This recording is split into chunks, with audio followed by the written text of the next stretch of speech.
I'm Tommy Salmons. This is year zero. So, again, there's no intro. Um, I have an idea of the direction I want to go with this episode. It's probably going to be fairly short. I've had a very long week. I haven't slept an entire lot in the last 24 hours. I'm running on fumes at the moment, but I feel like there is something that needs to be said on the subject at hand. And this is going to be a subject I have never really touched on the podcast, even though it's something that I do pay attention to. So, we're going to be talking about censorship, um, more specifically, probably going to talk a little bit about the internet censorship, known as deplatforming. And I kind of want to take a different approach to this. So I was thinking about the Gutenberg press the other day and how important it is or has been to society since since the invention, and how it's allowed so many of the technologies that we use today to exist. Um, Without the printing press, I don't think there would be a social media or self-publishing. Um, there would definitely not be the journalism, as far as written media and the written word. It definitely wouldn't be as prominent. There wouldn't be the ability to research on your own and um, to discover history on your own, to self educate, to read the books you would like to read, and study the information you want to study, um, at such ease and with such access.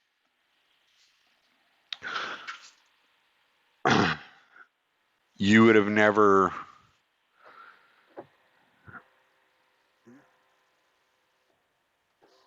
seen the information that you've seen to date. It just would not exist. There would be no record of these things.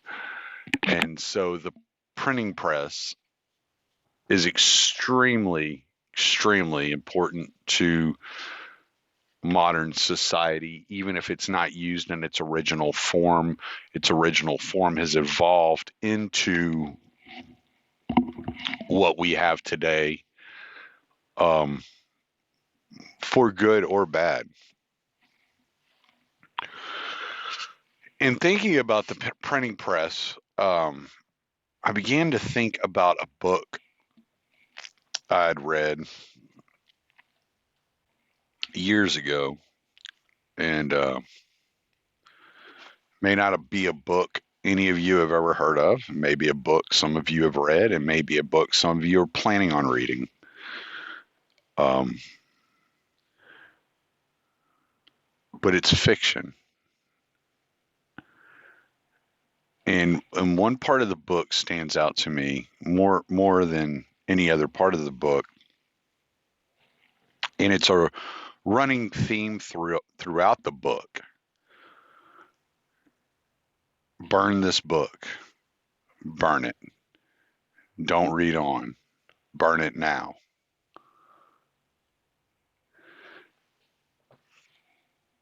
and I'm not certain if any of you have read or plan on reading Mr. Begone by Clive Barker, but let this be your warning. This is going to be, this is your spoiler alert. This is your official spoiler alert. I'm going to discuss this book, not super in depth, and I'm not going to get into every little detail, but you are going to know what the entire concept of the book is by the time I'm done here, because I think it's important to the modern conversation, even though it is fiction. So Mr. Begone is written from the first person point of view, and Mr. Begone is a demon. And he is from hell. He is from, if I remember right, the fifth, it's been a while, but I want to say he was from like the fifth layer of hell out of like 9 layers, which is a throwback to Dante's Inferno if I read between the lines correctly there, but that's not important. Mr. Begone is not a classy demon. He is not a sophisticated demon. He would not be like the politician of the demons. He does not experience all the glory and the honor and the hedonistic culture of the elitists as a demon. Mr. Begone is quite literally from a trash dump, the trash dump of hell. And he is a failure and kind of a seedy character and uncertain of himself and clumsy and just not really good at being a demon. So much so his father ran him out of his house and scolded him for his inability to act properly as a demon, as a proper demon. He was unable to bring the evil in such a way as he could, as he should be able to, from his demonic instincts. And so he escaped hell and he came to Earth. And little did he know that he was being sent on a mission. And he came to Earth and he went through many experiences through in his journey above on Earth and outside of hell. Interacting with humans was difficult because he looked like a demon. He looked scary. So he had to disguise himself, and he would find other demons to travel with, and the book was him not only telling you to destroy the book and not read further, but it was him describing all these adventures he had gone on in pursuit of his one great mission. And when he got to the focal point of the book, towards the end, at the pinnacle, it was still unclear, like what exactly is going on here, like where's this journey taking us. And they come to a house, and outside the house there are angels and there are demons, and they're all around, and they're battling each other, and they're fighting each other. And it's the old idea of good versus evil battling over, the souls of men. But what they were battling over in the book, it wasn't, it was the key to the souls of men through knowledge. And they were battling over the printing press and whether good would control the printing press or evil would control the printing press. In this theme of good versus evil, when it comes to the printed word, it runs through history. For years, the average citizen wasn't allowed to read the Bible on their own. I believe it was, and I could be slightly wrong. I could be wrong here, and I'm sure you're more than welcome to correct me on this. But if I remember right, it was King Luther who decided that the citizens should be able to, the servants and the citizens should be able to read so that they could read the Bible, so that they could study their spirituality and be more in touch with God on their own. And the church fought this because the church liked the control that they had.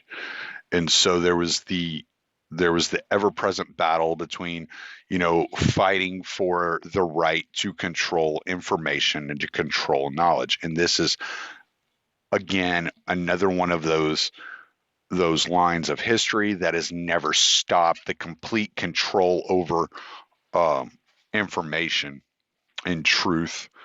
Napoleon had a great quote, at least I heard it attributed to Napoleon, and his quote was, "The winners write history." And basically what he's saying is you were getting one side of the story. And when you read a history book, when you go and study on these things, a lot of times the mainstream narrative is one side of the story.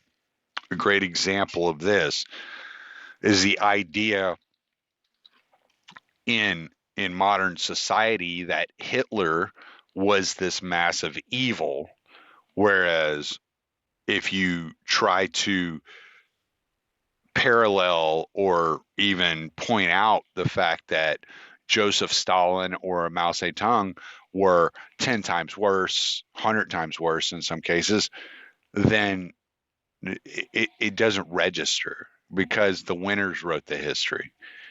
And the U.S. demonized Hitler. The history books demonize Hitler. And Stalin gets off much easier, though his murder rate, the amount of casualties under Stalin were 10 times more. So the idea is that there's always this battle for information, and the battle is between good and evil. And today we see this battle taking place in the public eye, in the public sector, for platforms and for the ability to speak your mind and tell the jokes you want to tell, release the information that you want to release, have the hypothetical conversations you would like to have. And as always, there is an authoritarian segment of the population that wants to refuse the other portion of the population their ability to publish and speak on the things they want to publish and speak on. Now, we're supposed to have a constitutional amendment that protects freedom of speech. And so a lot of people try to make the First Amendment argument when discussing this topic. And it's understandable why they would want to make that argument. There's absolutely zero question in my mind as to where their interpretation of creating this First Amendment argument has come from. It's kind of this mimetic idea that has manifested itself in our reality that the Constitution is the law of the land and applies to anybody within the confines of the United States and polices these people. Okay, so I'll be the first one, if that's something you think of, that if that's what you believe, that the Constitution of the United States is in place to police the nation as a whole, I'll be the first one to tell you that you're wrong. Okay? The Constitution of the United States is not a document in which to govern the nation. That is not the point of the Constitution. It was never the point of the Constitution. No matter what you think about the Constitution, and I have my issues with it, I promise you, the Constitution of the United States was written in order to limit the powers of government. And so you have sections of the Constitution. Okay? So within the Constitution you have the powers of the executive branch, and you have the powers of the legislative branch, and you have amendments to the Constitution, which is, in most cases, limiting further the powers of the branches of government. The legislative, the executive, and judicial are specifically laid out. This is what they are allowed to do. This is what their job is. And now over here, we're going to go through and we're going to add these 10 amendments to make sure that we're perfectly clear that these 10 things are outside the purview of the federal government. In all cases, no exceptions to the rule, this is outside the purview. And it may sound radical, but you may not know this. The people that wrote the Constitution were radicals. They were insurgents. They would be called terrorists today. They fought a government and seceded from that government through the acts of violence in order to get their political position into play, in order to leave the political rule of another government. And so they came together and eventually formed their own idea of what a just government would be. So these were radicals. These were not conservatives or liberals. These were radicals. They had liberal views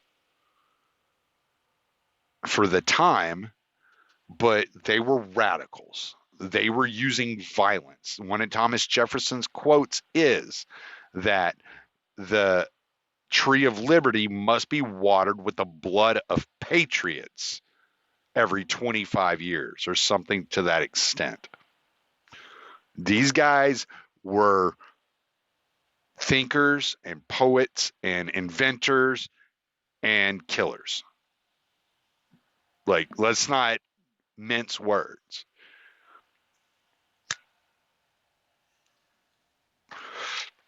And what they were trying to do is to create a situation into which the government cannot control specific parts of the human experience, namely the individual experience the individuality and the day-to-day life of individuals. They were looking at what they were basically doing, they viewed life in two frames. So you had a meta frame, and then you had an individual frame, right? So the meta frame was the powers of the government, and then you had the individual frame, which basically was the rights of the individual. Okay, so the trick was to balance these two things, the meta and the individual. They had to figure out how to do this.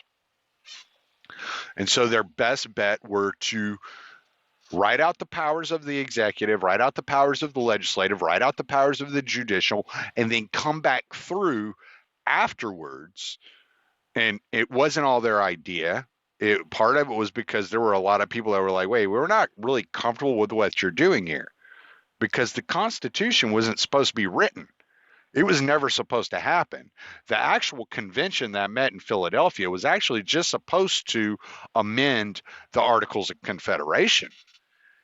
And they ended up basically taking ideas from the Articles of Confederation and creating the United States Constitution.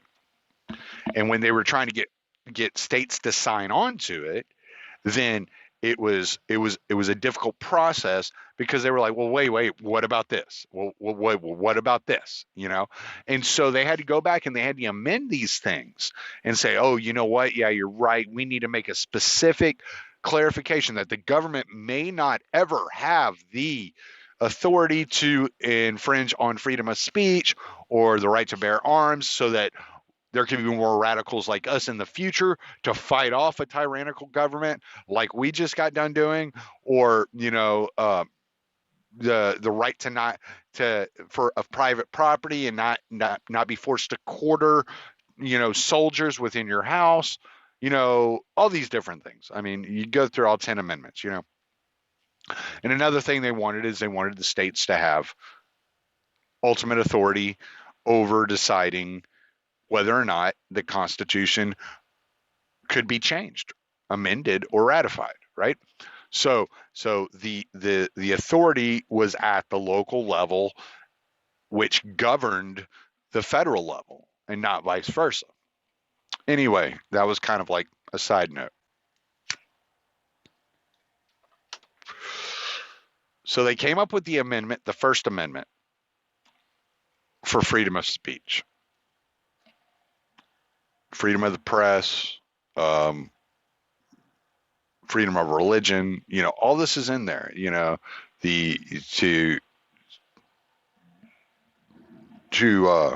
To be able to express yourself openly and honestly, and not be afflicted or not be persecuted by the federal government, not be persecuted by a power that you were unable to control. They wanted to make sure that if the government did start getting out of control, this was something it could not do, that it could not get so out of control that it was starting to oppress people based upon the things they said, whether they say "Hail Satan" or "God bless you" or Allahu Akbar.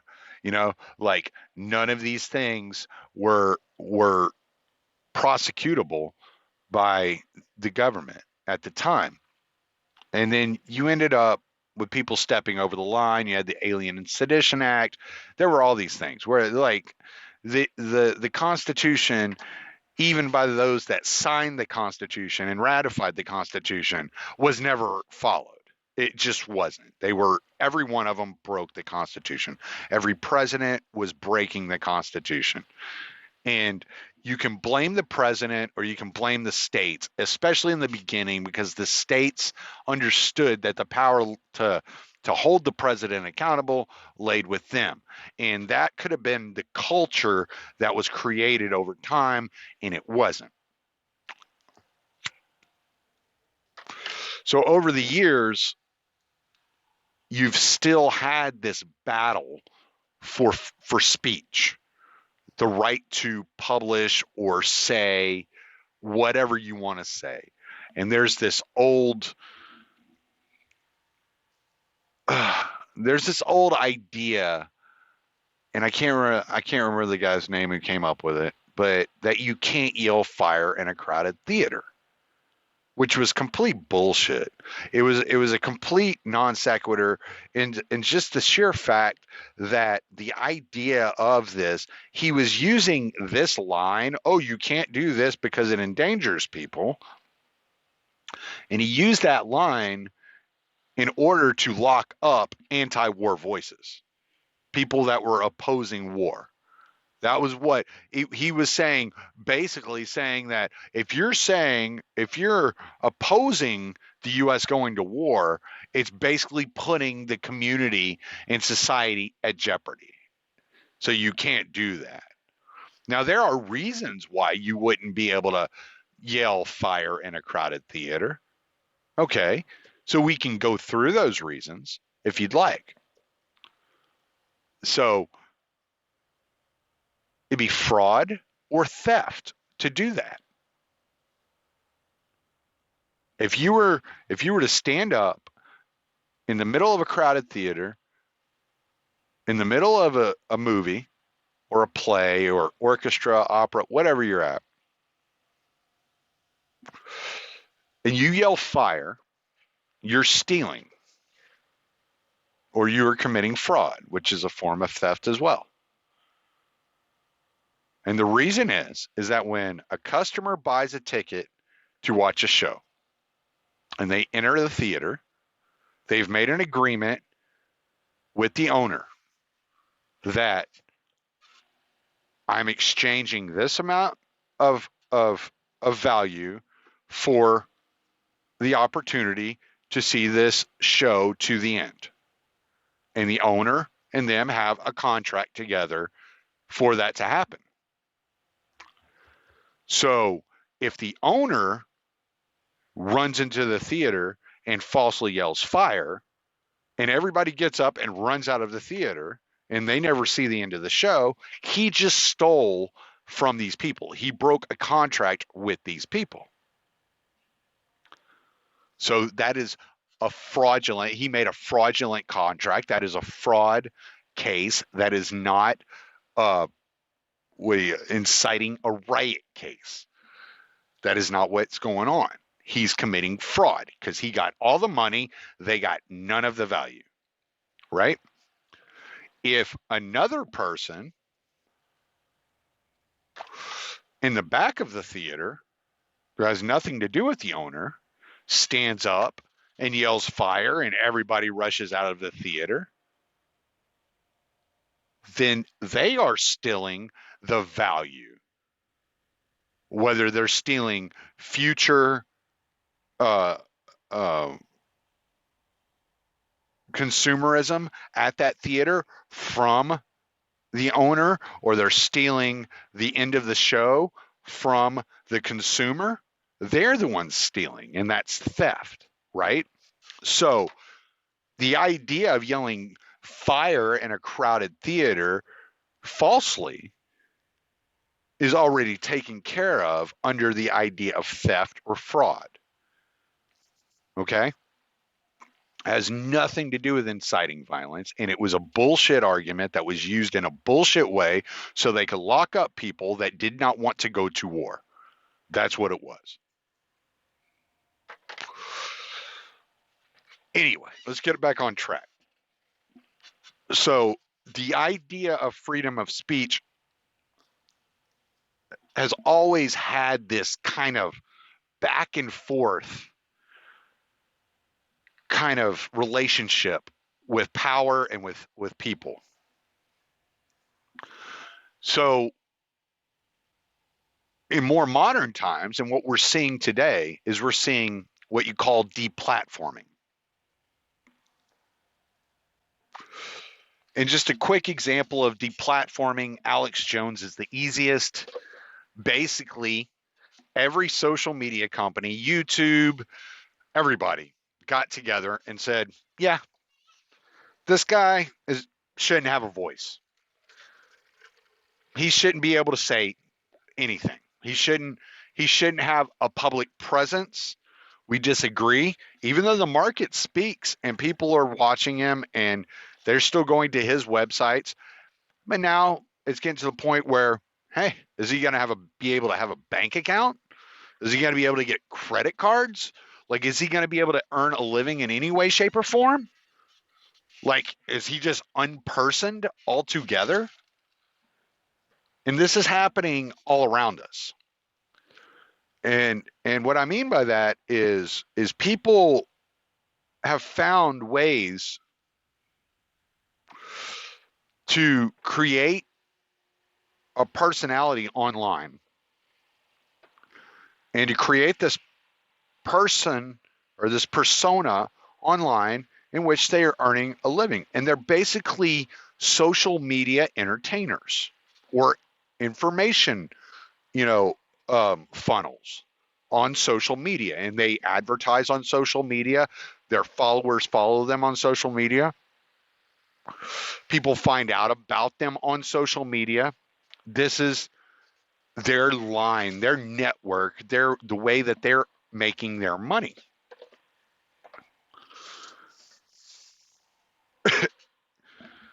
And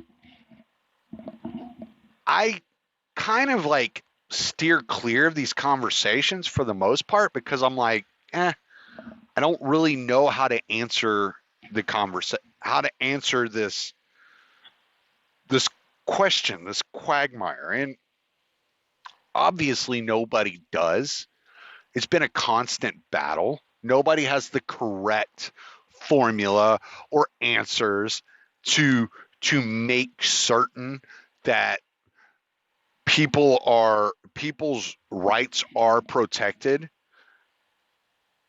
and not protected by trampling on the rights of others.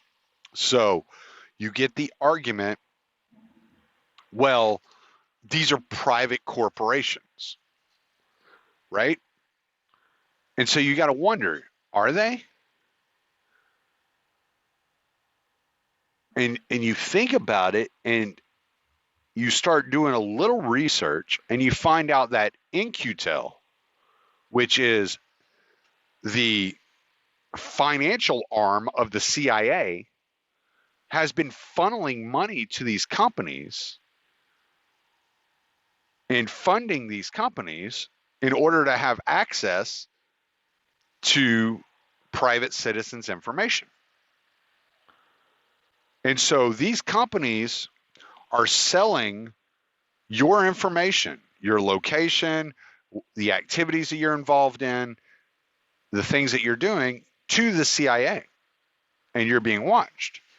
So at what point in working as a government contractor, if nothing else, are you no longer considered a private company?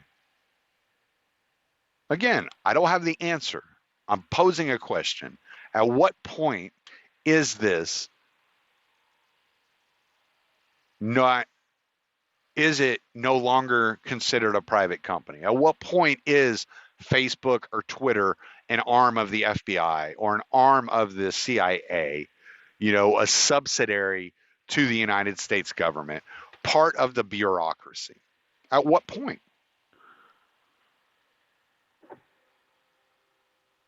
And I don't know. I don't know. It's always weird to hear a a progressive or a socialist use a free market argument in their favor. They do this with abortion. It's funny that anytime you're defending a position, you use a libertarian argument to defend that position. And anytime you want to change something, you use a statist argument to change it. It's really fucking weird, isn't it? It says, with abortion, my body, my choice. I own myself. It's property rights. You have no say in this. This is a property right issue. That's a libertarian argument. And these are leftists using it. When it comes to social media, oh, they're private companies. Yeah, y'all don't give a fuck about private companies. You're cheering on Antifa when they're busting up Starbucks windows and shit. Like, don't give me that bullshit. Private companies. You want universal health care. You don't even want there to be, you don't want people to have private choices in their own, like in caring for their own health. Like you certainly don't give a shit about a private company, you know? So, but, but it's just, I don't know. It just strikes me as odd. Every argument, it doesn't matter if it's conservative, liberal, progressive, socialist, communist, it doesn't matter. These people always fall back onto a libertarian argument to defend their positions. And they use a statist argument to fucking change, the status quo. It's really odd. It's like, okay, sure. But anyway, so what I what I'm looking at, I see just the other day, and it's what triggered me into wanting to talk about this subject a little bit, was just the other day, a couple of days ago, Pete Raymond from Free Man Beyond the Wall. I follow him closely. I'm always keeping up with what he's doing. I listen to his podcast, at least two. Hopefully, I try to listen to all three every week. I listen to him. And he was kicked off of Twitter, just fucking kicked off of Twitter for posing a hypothetical. And he didn't even actually pose the hypothetical. What happened was he was having a discussion with somebody about, I think he was having a discussion about statelessness and about, look, man, we don't need the police or the government to do these things, that we can do this on an individual level. We can do it on a private level.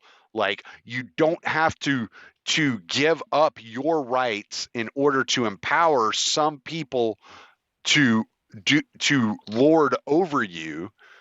And in doing so, a person said, well, yeah, but if that were the case, I could go around raping and murdering women, as a serial rapist. And Pete came back and said, if you're going to be a serial rapist in my community, you're going to end up getting shot, or something to that effect. Because he's saying, look, you can try to become a serial rapist in a free society, but citizens aren't going to put up with that bullshit. We don't want our moms, our daughters, and our wives raped. Like, that's not, no, we're not just going to sit there and go, la-di-da-di, okay, what can I do? No, we're going to find you and we're going to put a bullet in your fucking head. You're not going to come into our communities and fucking jack them up. It's just not the way it's going to work. We're not going to allow that. And that's what he's saying. In a hypothetical situation that you want to run around like a little psychopath and rape a bunch of people, I'm going to hunt you down and I'm going to kill you. That's what he was saying. And he was right. Because it's not going to happen. We're not going to allow it. And so he ends up getting suspended or banned for threats, which it wasn't a threat. Again, it was a hypothetical. I know Pete fairly well as far as his persona online and the way he engages with people. Did he use some rough language? Yeah, probably. I didn't see the tweet. I can't tell you exactly what was said. But was he probably being a little bit of a douchebag? Like, not a douchebag, but a dick about it? Like, fuck you, we're not going to put up with your bullshit? Well, yeah, probably.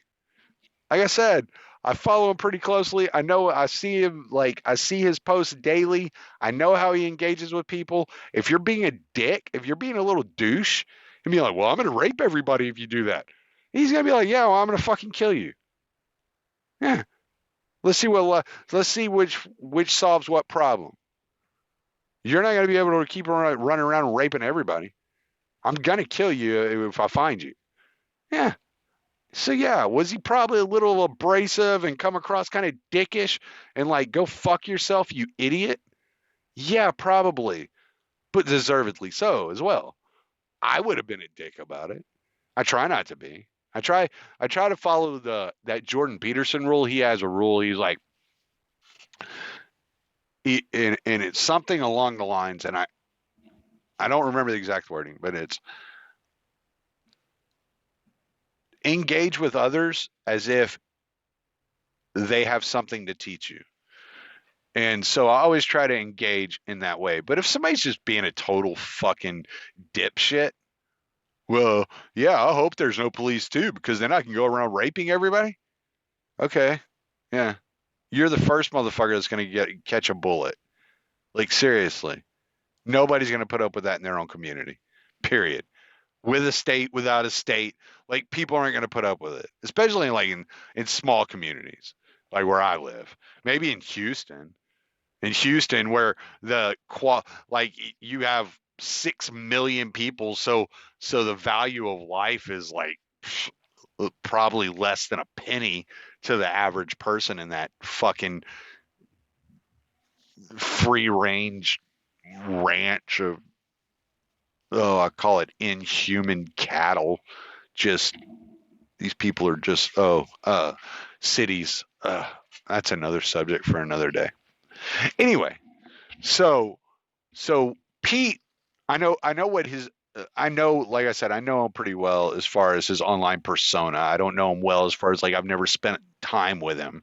But if I have a question, if I need advice, he's one of the people I turn to when asking advice. So I feel like I have a pretty decent understanding of who the guy is. And so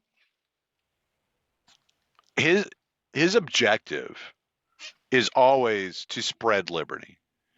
His objective is always to spread voluntarism. Like that's his objective. That's how he approaches every subject. You know, if you engage him in good faith, he's not a dickhead, right? He said it hundreds of times that if somebody asks an honest question, he will take the time to he'll drop everything he's doing and he will answer that question. I mean, he's done it for me. Um, on certain issues, or well, it wasn't even really issues. It was I know he's done it for me whenever I was writing the first article I ever had published in the Libertarian Institute. I was sending him like drafts of what I was doing, and he was coming back, hey, I would steer clear of this, or look at this. This is a common mistake that people make, and yada yada. And he would give me advice. And he's a good dude. He's a really good guy. And so when you're we so what I'm looking at now is I'm looking at a situation very similar because it's touched on somebody into my world and somebody I know, like I don't know if you can't call us friends. I guess we're online friends. I guess I don't even know. I don't even know what that fucking means, you know, but we know who each other are. I mean, very like if you were to say my name to him, he'd probably yeah, I know the guy. It's not like he's like, oh yeah, that fucking is that one of these losers that's always messaging me? Maybe he would say that. I don't know.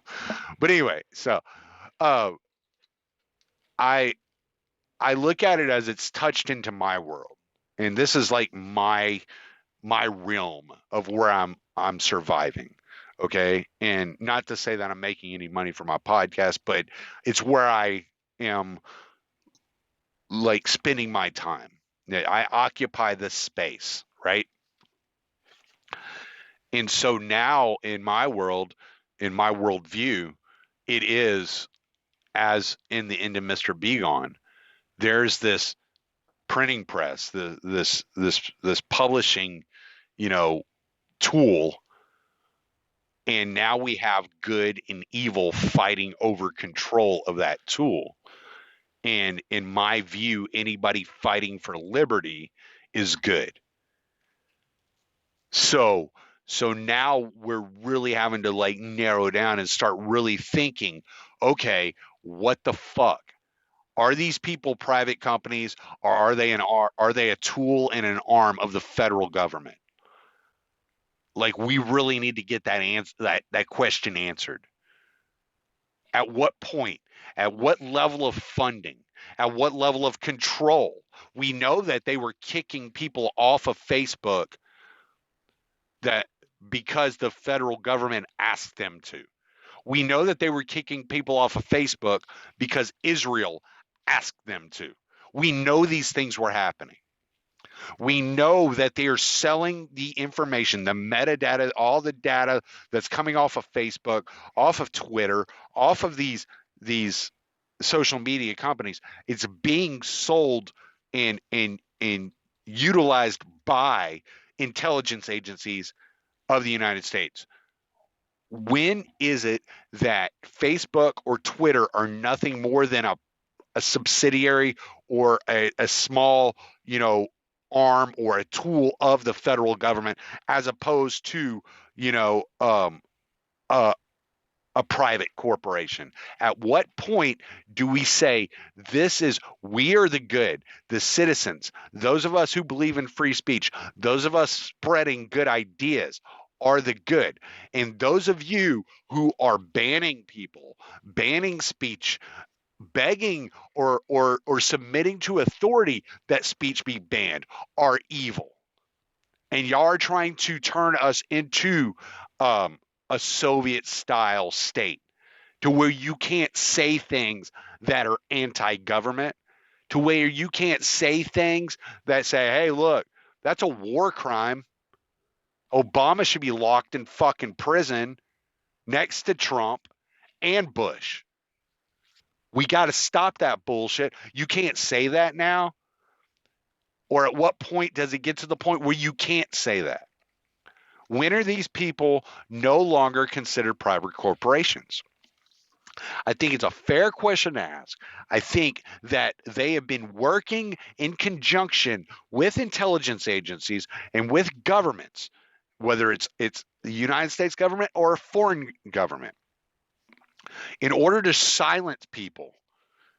People have been arrested in Ireland based upon tweets. People have been arrested in England based upon Facebook posts. At what point are these people just an arm of the government or a government within themselves? Some kind of governing body, some kind of part of the UN and international governing body. They have these international rules on speech now. So at what point is this no longer about the free market versus consumers, and it's about the United States government co-opting a corporation, not like it's the first time it's ever happened, and using it against its own citizens in spying and in persecuting based upon speech and activities that the United States government disagrees with. Now, Pete's going to be okay. He's built a pretty decent audience. Bigger podcasters know who he is. He can get time on other shows. He's been on Part of the Problem. I think he was on Tom Woods once. He's going to be all right. His show's going to be okay. But I'm not half the audience of Pete.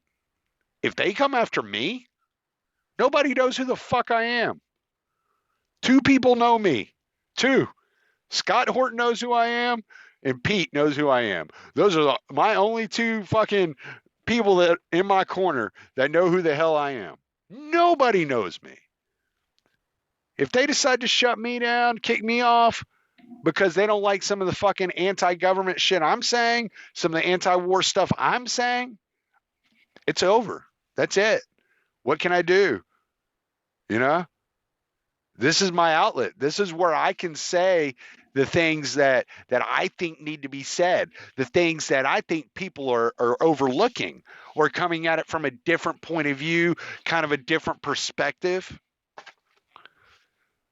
So what am I supposed to think? I personally, my personal point of view is that these social media companies have not only garnered a shitload of power, it's power that the United States government feels like it can manipulate and leverage for its own benefit, and in doing so, these social media corporations have become, if nothing else,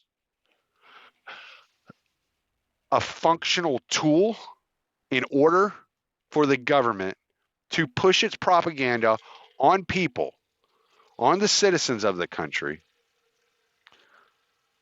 with little or no pushback.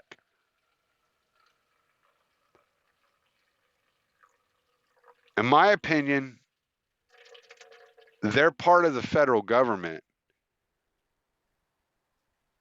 and the people of this country need to stand up and say, you know what? No.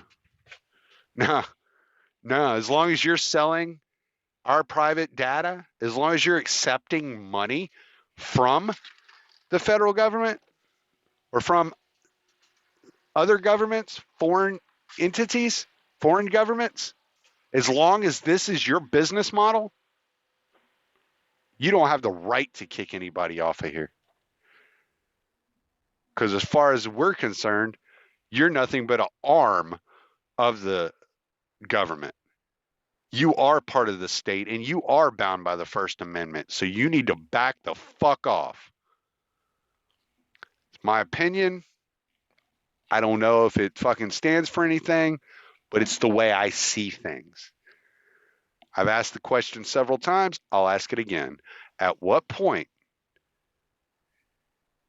is a private company no longer private due to the amount of money or the influence that the federal government has instilled into them?